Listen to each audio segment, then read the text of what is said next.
रिकॉर्डिनेशन of God के पिछले episode में हमने देखा था कि किन ने जैक को इस इल्यूजरी वर्ल्ड में कैसे सरवाइव करना है वो बता के उसकी नजरों से वो चलो गई थी। और अब आगे इस एपिसोड के स्टार्टिंग में हम जैक को देखते हैं जो कि किन के गायब होने से उसी जगह पे भटक गया था। तो कैट पांडा जैक को किन की बातों को याद दिलाता है जिससे अब जैक अपनी दिल की सुनता है, जो उसे जिस डायरेक्शन में जाने को कहता है उसी डायरेक्शन में चलता है, जिसकी वजह से वो थोड़ी देर में किन के पास पहुंच जाता है जो कि उसके आने का ही इंतजार कर रही थी। जहाँ पे पहुंचकर जैक किन से पूछता है ये किस जगह आ गया हूँ मैं, जिस पर किन बोलती है यही तो है बीस्ट कैप का एंट्रेंस, जो बोल कर किन जैक के साथ बीस्ट कैप के एंट्रेंस के पास जाने लगती है। जहाँ पे रास्ते में कैट पांडा जैक को बीस्ट कैप की हिस्ट्री बताता है। वो उसे बताता है इस कैप में 4 तरह के मैजिकल बीस्ट रहते थे जिसका नाम Geo beast, case beast, prayer beast और टाउटी था, इसीलिए ये केप खतरों से भरा हुआ है। और फिर जैक उसकी बातों पे ज्यादा ध्यान नहीं देता और वहाँ पे लगे हुए कुछ एप्पल्स को खाना शुरू कर देता है। यह देखकर कैट पांडा जैक को कहता है खा लो,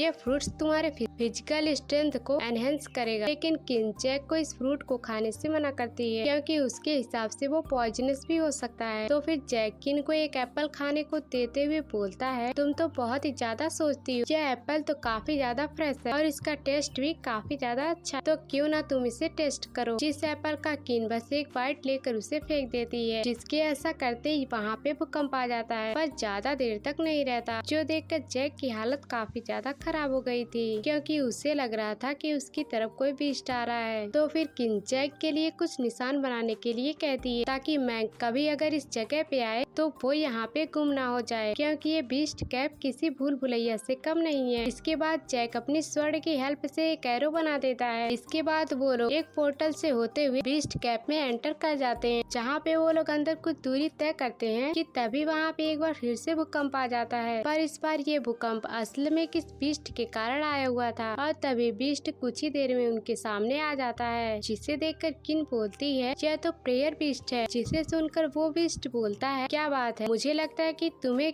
मेरे ओरिजिन के बारे में पता है पर तुम मुझे ओराइन कह सकती हो, लेकिन मैं तुमको ये सब क्यों बता रहा हूँ, तुम्हें तो मैं अभी मारकर खाने वाला हूँ। लेकिन वो बीस्ट इसके आगे कुछ बोलता कि तभी किन अपने म्यूजिकल इंस्ट्रूमेंट का यूज करके उस बीस्ट के ऊपर अटैक कर दिया था, जिससे वो बीस्ट कई सारे चैन में फंसकर वहीं पे कैद हो जाता है, जिसे देखकर जैक भी अपने थंडर टेक्निक का यूज करके उस बीस्ट के ऊपर अटैक करता है, जिससे उस बीस्ट को इलेक्ट्रिक शॉक तो लगते ही है और इसके साथ उसके ऊपर बड़े बड़े पत्थर जा करके गिर जाते हैं, जिससे वहाँ का माहौल शांत हो जाता है। तो फिर कैट पांडा बोलता है मैं नहीं मान सकता कि ये बीस्ट इतनी आसानी से मर गया, यह हजारों सालों से सरवाइव कर रहा था, जिससे वो इतना ज्यादा पावरफुल है कि वो तुम लोगों को कभी भी मार सकता है। जिसके इतना बोलते ही वो बीस्ट अपने पैरों पे खड़ा होकर अटैक करने के लिए तैयार हो जाता है, जिसे देखकर जैक उस बीस्ट से बोलने लगता है मैं जानता हूँ तुम बहुत स्ट्रॉन्ग हो और मैं तुम्हें नहीं हरा सकता, तो क्या तुम मेरे साथ फ्रेंडशिप करोगे। जिसकी ये बातें सुनकर वो किन और वो कैट पांडा जैक को देखते रह जाते हैं, पर वो बीस्ट जैक की फ्रेंडशिप वाली बातों से हैरान होकर जैक से बोलता है मुझे लगता है तुम मुझसे बिल्कुल भी नहीं डरते पर अब डरने लगोगे, जो बोलकर वो बीस्ट अपने बड़े से पूंछ से जैक को जकड़ लेता है, जिससे कि जैक कदम घुटने लगता है। तो फिर किन अपने म्यूजिकल इंस्ट्रूमेंट का यूज करते हुए इस बार एक पावरफुल अटैक करती है, जिससे वो बीस्ट तो बच जाता है लेकिन इस अटैक से उस कैप में दरार बनने लगती है, जिसे देखते ही देखते जैक की नीचे की जमीन ठह जाती है और वो लोग जाके एक गहरी खाई में गिरते हैं। जिसके बाद जब वो लोग अपने आप को संभालते हैं तो वो लोग अपने आप को एक अलग ही जगह पे पाते हैं, जो जगह किन के लिए भी नहीं थी। इसीलिए वो लोग डिसाइड करते हैं वो लोग अपना सफर जारी रखेंगे, क्योंकि जैक का मानना था अगर इस जगह पे आने का रास्ता है तो यहाँ से निकलने का रास्ता जरूर होगा। जिसके बाद हम थोड़ी देर बाद का सीन देखते हैं, जहाँ पे वो लोग अब चलते चलते इस अनजान जगह में काफी ज्यादा अंदर पहुँच गए थे कि तभी उनके रास्ते में एक बड़ा सा क्रिएचर आ जाता है, जिसको देख के ऐसा लगता था मानो वो क्रिएचर नहीं एक बड़ा सा ब्रेन है। तो जैक उस क्रिएचर के पास जाकर उसे एग्जामिन करना स्टार्ट कर देता है, लेकिन जैक के ऐसा करने से वो क्रिएचर उठकर जैक की तरफ अपना मुंह कर लेता है, जिसपे हम उस क्रिएचर पे सवार एक ओल्ड मैन को देख पाते हैं, जिसे जैक देखकर उनका नाम और वो यहाँ पे क्या कर रहे हैं वो पूछता है, जिस पर वो ओल्ड मैन बोलते हैं मुझे नहीं पता और अगर तुम लोग यहाँ पे रह जाओगे तो तुम लोग भी अपना नाम भूल जाओगे, क्योंकि यहाँ पे खास तरह की मिस्ट है जो कि धीरे धीरे तुम्हारी याददाश्त को मिटा देती है, इसीलिए तुम लोग यहाँ से चले जाओ। पर जैक उनकी बातों को इग्नोर करते हुए उनकी हेल्प करने के लिए बोलता है ताकि वो लोग यहाँ से निकल सके। लेकिन उस ओल्ड मैन की बातें जैक ने जैसे इग्नोर किया था, वैसे वो ओल्ड मैन जैक की बातों को अनदेखा करके वहाँ से जाने लगते हैं, जिसको ज्यादा देखकर जैक इनको बोलने लगता है यहाँ पर सभी लोग एक जैसे हैं। पहले उस प्रेयर बीस्ट ने हमारी हेल्प नहीं की और अब ये ओल्ड मैन वैसा ही कर रहे हैं। जिसके प्रेयर बीस्ट वाली बातें सुनकर वो ओल्ड मैन फटाफट जैक के पास आते हुए जैक से सवाल करते, क्या तुमने सच में उस प्रेयर बीस्ट को देखा है? तुम्हें पता है मैं इस जगह पे इसलिए आया था कि मैं 4 मैजिकल बीस्ट को पकड़ सकूं, पर मैं उन बीस्ट में से कुछ बीस्ट को पकड़ने में सफल भी हो गया। बस मेरे हाथों से वो प्रेयर बीस्ट ही बचा हुआ, लेकिन लगता है कि मेरी मेहनत बेकार नहीं गई, क्योंकि इस बार मैं उसे छोड़ूंगा नहीं। चलो बच्चों, तुम मुझे फॉलो करो, मैं तुम्हें यहाँ से निकलने में तुम्हारी मदद करूंगा और इसके बदले में तुम मुझे उस प्रेयर बीस्ट के पास ले चलो। जिसके बाद हम देखते हैं जैक उस ओल्ड मैन को उस प्रेयर बीस्ट के पास लेके आता है। जो बीस्ट जैक को देखकर बोलने लगता है, अरे तुम फिर से मरने आ गए, चलो अच्छी बात है, और इस बार तो हमें ओल्ड मैन भी खाने को मिल जाएगा। पर उस बीस्ट को क्या पता कि उसके जैसे बीस्ट को पकड़ते पकड़ते वो ओल्ड मैन बूढ़ा हुआ है। ओल्ड मैन उस प्रेयर बीस्ट के पास जाते हुए अपने उस क्रिएचर को समन करता है, जो कि ब्रेन की तरह दिख रहा था, जिससे हमें ये पता चलता है कि यह क्रिएचर कोई और नहीं बल्कि उस 4 मैजिकल बीस्ट में से केस बीस्ट है, जिसकी पावर बढ़ाने के लिए वो ओल्ड मैन एक तालिस्मान का यूज करता है, जिससे कुछ समय के अंदर उस केस बीस्ट की बॉडी ग्लो करना स्टार्ट कर देती है, जो कि अपनी बढ़ी हुई पावर का इस्तेमाल करते हुए उस प्रेयर बीस्ट पे कई सारे अटैक करता है। लेकिन ये prayer beast as compare to